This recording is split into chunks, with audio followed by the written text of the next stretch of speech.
Hi hello ವೀಕ್ಷಕರೇ, ನಮಸ್ಕಾರ friends. ಈ ಒಂದು ನನ್ನ ಯೂಟ್ಯೂಬ್ ಚಾನಲ್ಗೆ ನಿಮಗೆ ಆತ್ಮೀಯವಾದಂತೆ ಸ್ವಾಗತಗಳು. ಬಿಳಿ ಕೂದಲು ಸಮಸ್ಯೆ ಎಷ್ಟೇ ಇರಲಿ ಹಾಗೂ ನಿಮಗೆ ಎಷ್ಟೇ ಒಂದು ಕೂದಲಿಂದ ಸಮಸ್ಯೆ ಇದ್ದರೆ ಖಂಡಿತವಾಗ್ಲೂ ಈ ಒಂದು ರೆಮಿಡಿನ ಬಳಸಿದ ನಂತರ ಆ ಒಂದು ಸಮಸ್ಯೆ ಖಂಡಿತವಾಗ್ಲೂ ಕಡಿಮೆ ಆಗುತ್ತೆ. ಜೊತೆಗೆ ಇದರಿಂದ ನಿಮ್ಮ ಕೂದಲು ತುಂಬಾ ಸ್ಟ್ರಾಂಗ್ ಆಗುತ್ತೆ ಹಾಗೂ ಮತ್ತೆ ಯಾವಾಗಲೂ ಕೂಡ ಬಿಳಿ ಕೂದಲು ಆಗೋಕ್ಕೆ ಬಿಡೋದಿಲ್ಲ.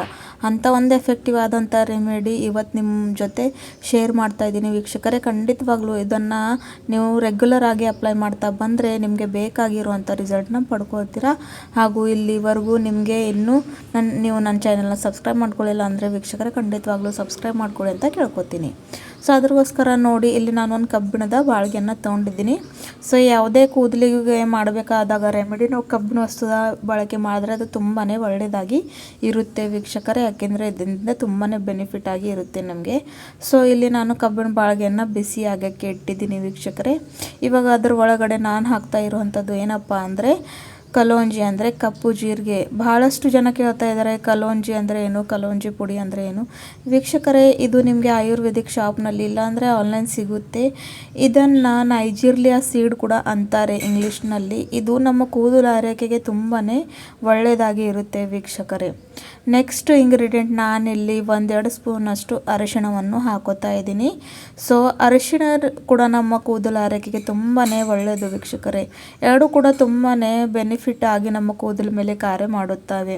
ಸೊ ಮೊಟ್ಟ ಮೊದಲು ಕಲೋಂಜಿ ಬಗ್ಗೆ ಹೇಳ್ತೀನಿ. ಕಲೋಂಜಿ ನೋಡಿ, ಕೂದಲಿನಲ್ಲಿ ಇರ್ತಕ್ಕಂಥ ಎಷ್ಟೇ ಬಿಳಿ ಕೂದಲು ಸಮಸ್ಯೆ ಇರಲಿ ಅದನ್ನು ಕಡಿಮೆ ಮಾಡುತ್ತೆ. ಜೊತೆಗೆ ಅದರಲ್ಲಿರ್ತಕ್ಕಂಥ ಬೊಟ್ಯಾನಿಕಲ್ ಆ್ಯಸಿಡ್ ನಮ್ಮ ಕೂದಲಿಗೆ ಕಪ್ಪು ಬಣ್ಣ ಕೊಡೋಕ್ಕೆ, ಜೊತೆಗೆ ಕೂದಲನ್ನ ಸ್ಟ್ರಾಂಗ್ ಮಾಡೋದಕ್ಕೆ ಹೆಲ್ಪ್ ಮಾಡುತ್ತೆ. ಹಾಗಾಗಿ ಇಲ್ಲಿ ನಾನು ಕಲೋಂಜಿನ ಬಳಸ್ತಾ ಇದ್ದೀನಿ. ಕಲೋಂಜಿ ಬಹಳಷ್ಟು ಒಂದು ನ್ಯಾಚುರಲ್ ಹರ್ಬ್ ಇದೆ ವೀಕ್ಷಕರೇ, ನಮ್ಮ ಕೂದಲು ಆರೈಕೆ ಒಳ್ಳೆ ರೀತಿಯಲ್ಲಿ ಇಟ್ಕೊಳ್ಳೋದಕ್ಕೆ. ಹಾಗಾಗಿ ಅದನ್ನು ಹಾಕಿದ್ದೀನಿ. ಆಮೇಲೆ ಅರಿಶಿಣ ಹಾಕೋದ್ರಿಂದ ನೋಡಿ, ಅರಿಶಿಯಲ್ಲಿ ಆ್ಯಂಟಿಫಂಗಲ್ ಆ್ಯಂಟಿ ಆಕ್ಸಿಡೆಂಟ್ ಇರುತ್ತೆ. ಇದು ಕೂಡ ಅಷ್ಟೇ ವೀಕ್ಷಕರೇ, ನಮ್ಮ ಸ್ಕ್ಯಾಲ್ಪ್ನಲ್ಲಿ ಇರ್ತಕ್ಕಂಥ ಯಾವುದೇ ರೀತಿಯಾಗಿ ಇನ್ಫೆಕ್ಷನ್ ಇರಲಿ, ಇಚ್ನೆಸ್ ಇರಲಿ ಅದನ್ನು ಕಡಿಮೆ ಮಾಡುವಂಥ ಶಕ್ತಿ ಇಟ್ಕೊಳ್ಳುತ್ತೆ. ಜೊತೆಗೆ ಒಂದು ನ್ಯಾಚುರಲ್ ಡೈ ಆಗಿ ಕೂಡ ಕೆಲಸ ಮಾಡುತ್ತೆ. ಹಾಗಾಗಿ ನಾನಿಲ್ಲಿ ಅರಿಶಿಣವನ್ನು ಹಾಕ್ಕೊಂಡಿದ್ದೀನಿ. ಎರಡು ಕೂಡ ತುಂಬಾ ಪವರ್ಫುಲ್ ಆಗಿರುವಂಥ ಇಂಗ್ರೀಡಿಯೆಂಟ್ ಇದ್ದಾವೆ ವೀಕ್ಷಕರೇ. ಎರಡನ್ನೂ ಕೂಡ ಚೆನ್ನಾಗಿ ಲೋ ಫ್ಲೇಮ್ನಲ್ಲಿ ಇಟ್ಕೊಂಡು ಪೂರ್ತಿ ಕಲರ್ ಚೇಂಜ್ ಆಗೋವರೆಗೂ ಹಾಗೂ ಕಲೋಂಜಿಯಲ್ಲಿರ್ತಕ್ಕಂಥ ಆಯಿಲ್ ರಿಲೀಸ್ ಆಗೋವರೆಗೂ ನಾವಿಲ್ಲಿ ಡ್ರೈ ರೋಸ್ಟ್ ಮಾಡ್ಕೊಳ್ಬೇಕಾಗುತ್ತೆ. ಮನೆಯಲ್ಲೇ ಈ ರೀತಿಯಾಗಿ ಮಾಡಿಕೊಂಡ್ರೆ ತುಂಬ ಒಳ್ಳೆಯದಾಗಿರುತ್ತೆ ವೀಕ್ಷಕರೇ. ಇದನ್ನು ಜಾಸ್ತಿ ಪ್ರಮಾಣದಲ್ಲಿ ಮಾಡಿ ಕೂಡ ನೀವು ಪುಡಿ ಮಾಡ್ಕೊಂಡು ಏರ್ ಟೈಟ್ ಕಂಟೈನರಲ್ಲಿ ಹಾಕಿ ಸ್ಟೋರ್ ಮಾಡ್ಕೊಂಡು ಇಟ್ಕೋಬಹುದು. ಮತ್ತು ನಿಮಗೆ ಯಾವಾಗ ಬೇಕೋ ಅವಾಗ ಇದನ್ನು ನೀವು ಯೂಸ್ ಮಾಡ್ಕೊಳ್ಬಹುದು. ಸೊ ಇವಾಗ ನೋಡ್ತಾ ಇದ್ದೀರಲ್ವ, ಕಲರ್ ಪೂರ್ತಿ ಚೇಂಜ್ ಆಗಿದೆ. ಇವಾಗ ನಾನು ತಣ್ಣಗೆ ಹಾಕಿ ಬಿಡ್ತೀನಿ ಒಂದು 5 ನಿಮಿಷ, ಗ್ಯಾಸ್ ಆಫ್ ಮಾಡ್ಕೊಂಡು. ಆಮೇಲೆ ನೋಡಿ, ಇಲ್ಲಿ ನಾನು ಅದನ್ನು ಮಿಕ್ಸಿ ಬೌಲ್ಗೆ ಹಾಕ್ಕೊಂಡಿದ್ದೀನಿ. ಇವಾಗ ಇದನ್ನು ಫೈನ್ ಪುಡಿ ಮಾಡ್ಕೊಂಡು ಬರ್ತೀನಿ ವೀಕ್ಷಕರೇ. ಯಾವ ರೀತಿಯಲ್ಲಿ ಮೆಹಂದಿ ಪುಡಿ ಇರುತ್ತಲ್ವ ಆ ರೀತಿಯಲ್ಲಿ ನೋಡಿ, ಈ ಚೆನ್ನಾಗಿ ಎಷ್ಟು ಬ್ಲ್ಯಾಕ್ ಇರುವಂಥ ರೆಮಿಡಿ ರೆಡಿಯಾಗಿದೆ ಅಂತ ಇಲ್ಲಿ ನೀವು ನೋಡ್ಕೊಳ್ಬಹುದು. ಸೊ ಇದನ್ನು ಇವಾಗ ಹೇಗೆ ಯೂಸ್ ಮಾಡ್ಕೊಳ್ಳೋದು, ಎಷ್ಟು ಹೊತ್ತು ಅಪ್ಲೈ ಮಾಡ್ಕೊಳ್ಳೋದು ಅಂತ ಎಲ್ಲ ನಿಮ್ಮನ್ನು ತಿಳಿಸ್ಕೊಡ್ತೀನಿ ಬನ್ನಿ. ಸೊ ಇದನ್ನು ಇವಾಗ ಸ್ವಲ್ಪ ಸೈಡ್ಗೆ ಇಟ್ಬಿಡೋಣ. ನೆಕ್ಸ್ಟ್ ಪ್ರೊಸೆಸ್ ಸಲುವಾಗಿ ಇಲ್ಲಿ ನೋಡಿ ಒಂದು ಬೌಲನ್ನು ತೊಗೊಂಡಿದ್ದೀನಿ. ಇವಾಗ ಅದರ ಒಳಗಡೆ ವೀಕ್ಷಕರೇ ನಾನು ಒಂದಷ್ಟು ಕಾಫಿ ಪುಡಿನ ಹಾಕ್ತಾಯಿದ್ದೀನಿ. ಕಾಫಿ ಏನು ಮಾಡುತ್ತೆ ಅಂದರೆ ವೀಕ್ಷಕರೇ, ನಾವು ಯಾವ ಡೈಸ್ಗಳನ್ನು ಹಚ್ಕೋತೀವಲ್ವ ಅದನ್ನು ಮತ್ತಷ್ಟು ಜಾಸ್ತಿ ದುಪ್ಪಟವಾಗಿ ಕಾರ್ಯ ಮಾಡೋಕ್ಕೆ ಹೆಲ್ಪ್ ಮಾಡುತ್ತೆ. ಜೊತೆಗೆ ಇದು ನಮ್ಮ ಕೂದಲನ್ನ ಸಾಫ್ಟ್ ಸಿಲ್ಕಿ ಶೈನ್ ಇಡೋಕ್ಕೆ ಹೆಲ್ಪ್ ಮಾಡುತ್ತೆ. ಕಾಫಿನಲ್ಲಿರ್ತಕ್ಕಂಥ ಕ್ಯಾಫೀನ್ ನಮ್ಮ ಕೂದಲಿನಲ್ಲಿರ್ತಕ್ಕಂಥ ಡ್ರೈನೆಸ್ನ ಅಥವಾ ಫ್ರೀಸಿನೆಸ್ನ ತೆಗೆಯೋಕ್ಕೆ ಹೆಲ್ಪ್ ಮಾಡುತ್ತೆ. ಸೊ ಅದನ್ನು ಹಾಕ್ಕೊಂಡು ಒಂದು ಚಿಕ್ಕ ಬಟ್ಲಷ್ಟು ನೀರನ್ನು ಹಾಕ್ಕೊಂಡು ಇವಾಗ ಇದನ್ನು ನಾನು ಮಿಕ್ಸ್ ಮಾಡ್ಕೊತಾ ಇದ್ದೀನಿ ವೀಕ್ಷಕರೇ. ಸೊ ಇವಾಗ ಡೈ ಪ್ರಿಪರೇಷನ್ ಸಲುವಾಗಿ ಇದನ್ನು ನಾನು ಮಾಡ್ಕೊಳ್ತಾ ಇದ್ದೀನಿ. ಮತ್ತು ನೋಡಿ, ಮಿಕ್ಸ್ ಮಾಡ್ಕೊಂಡಿದ್ದಾದಮೇಲೆ ಅದೇ ಒಂದು ಬಾಳಿಗೆಗೆ ಇವಾಗ ನಾನು ಈ ರೆಡಿ ಮಾಡಿಟ್ಕೊಂಡಿರೋ ಅಂಥ ಕಾಫಿ ನೀರನ್ನು ಹಾಕ್ಕೊಳ್ತಾ ಇದ್ದೀನಿ ವೀಕ್ಷಕರೇ. ಸೊ ಈ ರೀತಿಯಾಗಿ ಮಾಡಿಕೊಂಡ್ರೆ ತುಂಬಾ ಎಫೆಕ್ಟಿವ್ ಆಗಿ, ಅಂದರೆ ನಮ್ಮ ರೆಮಿಡಿ 200% ಜಾಸ್ತಿ ವೇಗವಾಗಿ ವರ್ಕ್ ಮಾಡುತ್ತೆ ವೀಕ್ಷಕರೇ.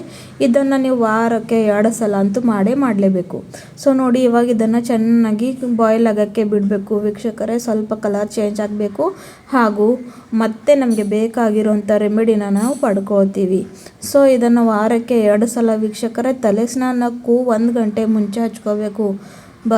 ಅಂದರೆ just 60 minutes before the bath. So ಇವಾಗ ಇದರಲ್ಲಿ ರೆಡಿ ಮಾಡಿಟ್ಕೊಂಡಿರೋ ಅಂಥ ಆ ಕಲೋಂಜಿ ಮತ್ತು ಅರಿಶಿಣ ಪುಡಿ ರೆಡಿ ಮಾಡ್ಕೊಂಡಿದ್ದೀವಲ್ಲ ವೀಕ್ಷರೇ, ಅದನ್ನು ಕೂಡ ಹಾಕ್ಕೊಂಡು ಇದನ್ನು ನಾನು ಚೆನ್ನಾಗಿ ಬಾಯ್ಲ್ ಮಾಡೋಕ್ಕೆ ಬಿಡ್ತಾ ಇದ್ದೀನಿ. ಇದರಲ್ಲಿ ಇನ್ನೊಂದು ಸೀಕ್ರೆಟ್ ಇಂಗ್ರೀಡಿಯೆಂಟ್ ಹಾಕ್ತಾ ಇದ್ದೀನಿ, ಅದು ಬಂದು ಆಮ್ಲ ಪುಡಿ. ಕೂದಲನ್ನ ಕಪ್ಪು ಮಾಡ್ಕೊಳ್ಳೋದಿದೆ, ಆಮ್ಲ ಪುಡಿ ಬಳಸಲಿಲ್ಲ ಅಂದರೆ ಆಗೋದಿಲ್ಲ ವೀಕ್ಷಕರೇ. ಯಾಕಂದರೆ ಆಮ್ಲ ಪುಡಿ ಭಾಳಷ್ಟು ನಮ್ಮ ಕೂದಲಿಗೆ ಒಂದು ಅಮೃತ ಇದ್ದಂಗೆ ಇರುತ್ತೆ ವೀಕ್ಷಕರೇ. ಯಾವುದೇ ಒಂದು ಕೆಮಿಕಲ್ ಇಲ್ಲದೆ ನ್ಯಾಚುರಲ್ ಹರ್ಬ್ ಇದೆ ಇದು ನಮ್ಮ ಕೂದಲನ್ನ ಕಪ್ಪು ಮಾಡ್ಕೊಳ್ಳೋದಕ್ಕೆ. ಸೊ ಎಷ್ಟು ಬೇಕು ನೋಡ್ಕೊಂಡು ನಿಮ್ಮ ಕೂದಲಿನ ಲೆಂತಿನ ಪ್ರಕಾರ ನೀವು ಇಲ್ಲಿ ಹಾಕ್ಕೊಳ್ಬೇಕು. ನಾನು ಅದನ್ನು ಕೂಡ ಹಾಕ್ಕೊಂಡು ಚೆನ್ನಾಗಿ ಮಿಕ್ಸ್ ಮಾಡ್ಕೊತಾ ಇದ್ದೀನಿ ವೀಕ್ಷಕರೇ. ಸೊ ಒಂದು ಮಾತು ನೆನಪಿರಲಿ ವೀಕ್ಷಕರೇ, ಇದನ್ನು ಅಪ್ಲೈ ಮಾಡ್ಕೊಳ್ಳೋ ಮುಂಚೆ ನಿಮ್ಮ ತಲೆಯಲ್ಲಿ ಎಣ್ಣೆ ಇರಬಾರ್ದು, ಅಂದರೆ ಆಯಿಲ್ ಫ್ರೀ ಹೇರ್ ಮೇಲೆ ಇದನ್ನು ನೀವು ಅಪ್ಲೈ ಮಾಡ್ಕೊಳ್ಬೇಕು ಆಗುತ್ತೆ. ಸೊ ಹಾಗಾಗಿ ಮೊದಲೇ ಶಾಂಪೂಯಿಂದ ತಲೆ ಸ್ನಾನವನ್ನು ಮಾಡಿಕೊಂಡು ಈ ಒಂದು ರೆಮಿಡಿನ 1 ಗಂಟೆಗಳ ಕಾಲ ಹಚ್ಕೊಂಡು ಆಮೇಲೆ ಜಸ್ಟ್ ನಾರ್ಮಲ್ ವಾಟರಿಂದ ತಲೆ ಸ್ನಾನವನ್ನು ಮಾಡ್ಕೊಳ್ಳಿ. ನಿಮ್ಮ ಕೂದಲು ಎಷ್ಟು ಮಟ್ಟಿಗೆ ಕಪ್ಪುಗಾಗುತ್ತೆ ಅಂತ ನೋಡಿ ನೀವೇ ಆಶ್ಚರ್ಯ ಪಡ್ಕೊಳ್ತೀರಾ. ಸೊ ನೋಡಿ ಇವಾಗ ಚೆನ್ನಾಗಿ ಇದು ಕೂಡ ರೆಡಿ ಆಗ್ತಾಯಿದೆ ವೀಕ್ಷಕರೇ. ಇದನ್ನು ಕೂಡ 1-2 ನಿಮಿಷಗಳ ಕಾಲ ಲೋ ಫ್ಲೇಮ್ನಲ್ಲಿ ಇಟ್ಕೊಂಡು ಬಾಯ್ಲ್ ಮಾಡ್ಕೊಳ್ಬೇಕು. ಇವಾಗ ನೋಡಿ ಇದು ಕೂಡ ಆಫ್ ಮಾಡಿಕೊಂಡು 5 ನಿಮಿಷಗಳ ಕಾಲ ತಣ್ಣಗಾಗಕ್ಕೆ ಬಿಡ್ತೀನಿ. ಆಮೇಲೆ ನೆಕ್ಸ್ಟ್ ಇಲ್ಲಿ ನಾನು ಒಂದು ಬೌಲಲ್ಲಿ ಇದನ್ನು ತಗೊಂಡಿದ್ದೀನಿ. ಸೊ ನೋಡಿ ಯಾವುದೇ ಒಂದು ಕೆಮಿಕಲ್ ಇಲ್ಲದೆ, ಯಾವುದೇ ಒಂದು ರಸಾಯನ ಇಲ್ಲದೆ ನ್ಯಾಚುರಲ್ ಇಂಗ್ರೀಡಿಯೆಂಟ್ಸ್ನ ತಯಾರು ಮಾಡಿರೋವಂಥ ಈ ಒಂದು ನ್ಯಾಚುರಲ್ ಡೈನ ನೀವು ಕೂಡ ಅಪ್ಲೈ ಮಾಡಿಕೊಂಡ್ರೆ ಇದರಿಂದ ನಿಮಗೆ ಯಾವ ಅಪಾಯ ಕೂಡ ಆಗೋದಿಲ್ಲ, ಸೈಡ್ ಎಫೆಕ್ಟ್ ಆಗೋದಿಲ್ಲ. ಚಿಕ್ಕ ಮಕ್ಕಳು ಇರಲಿ, ದೊಡ್ಡವರು ಇರಲಿ, ಪ್ರತಿ ಒಂದು ವಯಸ್ಸಿರೋ ಜನ ಇದನ್ನು ಯೂಸ್ ಮಾಡ್ಕೋಬಹುದು ವೀಕ್ಷಕರೇ. ಯಾಕಂದರೆ ಇದು ಕೆಮಿಕಲ್ ಫ್ರೀ ಇದೆ ಹಾಗೂ ಹಾರ್ಮ್ಫುಲ್ ಫ್ರೀ ಇದೆ, ಯಾರಿಗೂ ಕೂಡ ಏನೂ ತೊಂದರೆ ಆಗೋದಿಲ್ಲ. ಸೊ ವಾರಕ್ಕೆ 2 ಸಲ ಇಲ್ಲ ಅಂದರೆ ಮಿನಿಮಮ್ ವಾರಕ್ಕೆ 1 ಸಲ ಟ್ರೈ ಮಾಡ್ತಾ ಬನ್ನಿ. ಮತ್ತೆ ಯಾವತ್ತೂ ಕೂಡ ನಿಮಗೆ ಬಿಳಿ ಕೂದಲು ಕಾಣೋದೇ ಇಲ್ಲ, ಅಷ್ಟು ನ್ಯಾಚುರಲ್ ಆಗಿ ವರ್ಕ್ ಮಾಡುತ್ತೆ. ವಿಡಿಯೋ ಇಷ್ಟ ಆದರೆ ಚಾನಲ್ ಲೈಕ್ ಮಾಡಿ, ಸಬ್ಸ್ಕ್ರೈಬ್ ಮಾಡಿ. ಧನ್ಯವಾದ.